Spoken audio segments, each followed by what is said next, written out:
In history, you find these unusual women in a few other areas. With the rise of patriarchy, they had to find some fit, some way to still relate. And for a long time, patriarchy was gaining its power.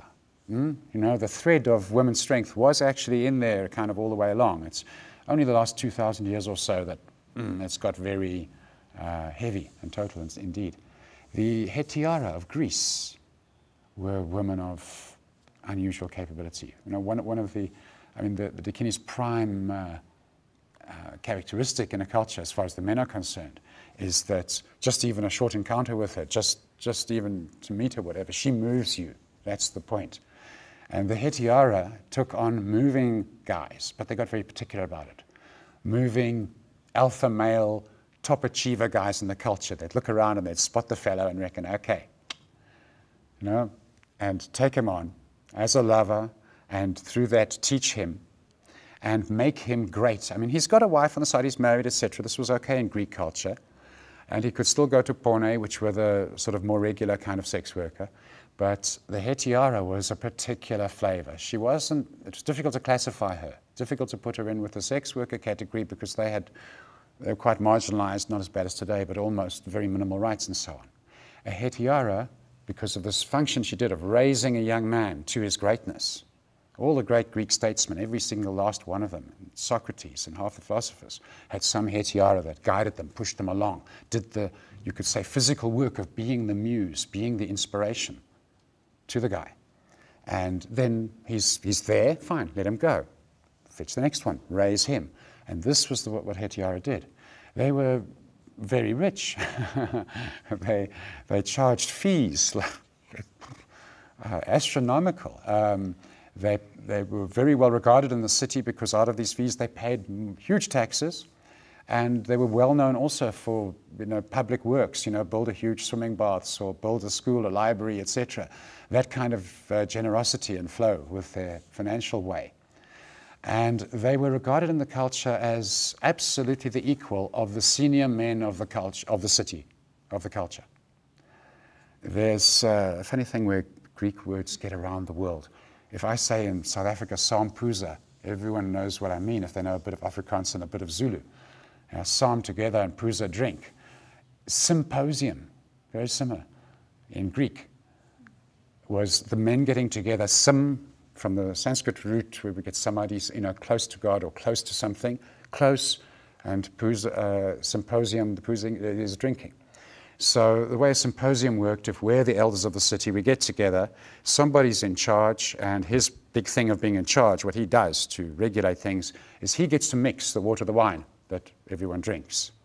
So if it's serious matters today, obviously you're getting a lot of water. But you know, hey, we've had a good year, things are bountiful, we celebrate. And there was entertainment, even entertaining women, you know, there was slavery, there was, you know, women were just, you know, things like hairdryers and machinery.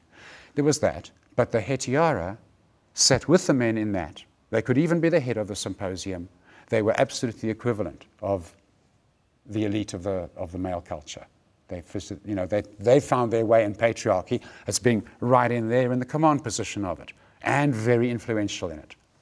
Obviously, it got them in political trouble here and there, and the Greek notion of beauty saved one of them. There's a famous story of one of them being accused of something horrible, and her advocate in court just goes to her and rips her robe open, so she stands naked in front of the court. And of course, the Greeks had a great respect for truth and beauty, and said, "Listen, look.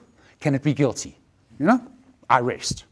Danny Crane, you know, and obviously she walked.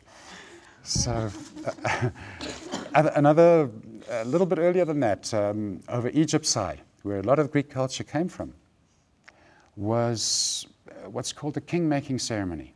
Before the unification of Upper and Lower Egypt, and I can never remember, I don't know if it's Lower or Upper, but whichever one of them had this king-making ceremony. And the whole trip of it, the point of it was, it took a few lives, including, as Shakti was talking about, the life of, we'll call her still a Dakini, that was his final realization. But the whole point was to take this young man, and a little bit like the Theosophists did with Krishnamurti, you make him enlightened whether he bloody likes it or not.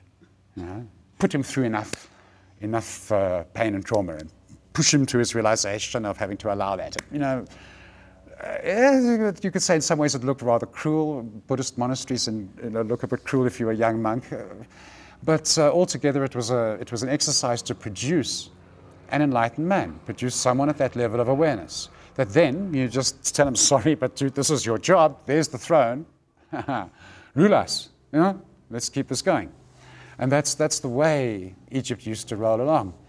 And so there in history, another function of women finding their spot in patriarchy is, okay, you have to be in charge, but we'll be in the position where we create you, we make you, we put you there. And you can see that gave them naturally a fair amount of influence. And so you don't maybe always succeed to make the fellow enlightened, but you can teach him to respect a woman by the time he gets there. And so on.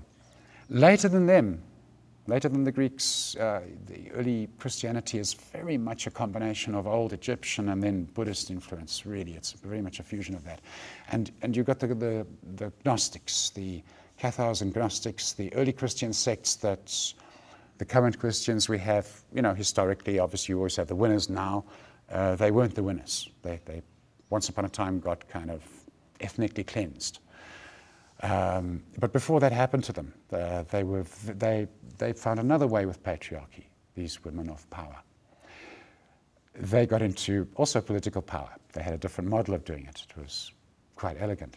This is now across Eastern Europe, Middle Europe, through this huge territory, which was basically little kingdom, little kingdom, little kingdom, little kingdom all the way. That was sort of basically the political scenario. Loose allegiances over areas, but not very big areas.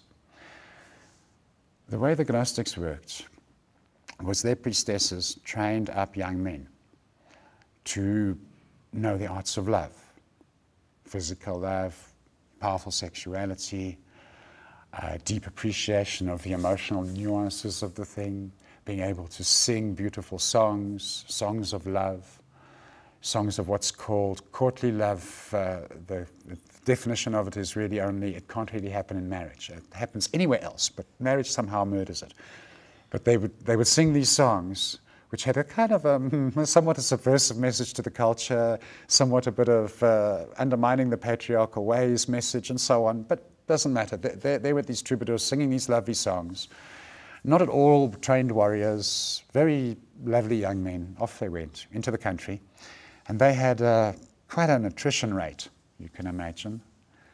They'd move into a town, they'd start singing songs. 5 of the women would fall in love with them. They'd share love with 3 of them, and 2 of the husbands would chop them into little bits. But sometimes it worked, and they got a vibe going in a town. And when they got this vibe going and this vibe of love going, eventually it was going to reach, pretty quick, it was going to reach the ears of the king. And then he also wants the troubadour performing at his place and telling stories of love, singing songs of love. It would turn on the whole court, and that little kingdom would really get in a good vibe about it. And when it was there, we have the old story of Lancelot and Camelot. It's been a bit twisted. The Lancelot would be the troubadour, not a warrior. He's a lover. He's not... he's seducing and he's making love, but he's being very open, he's being very sharing. The king's turned on by this stuff. Lancelot says, shall we fetch Guinevere? She's my priestess. Shall we fetch her? King says, whoo, you mean you're not, people know more than you? Yes, I got taught. Oh, we'll have her here, please. Yes, fetch her. Fine. She's not the king's consort. She's not his wife. She's not a queen. These are the lies in the Arthurian legend.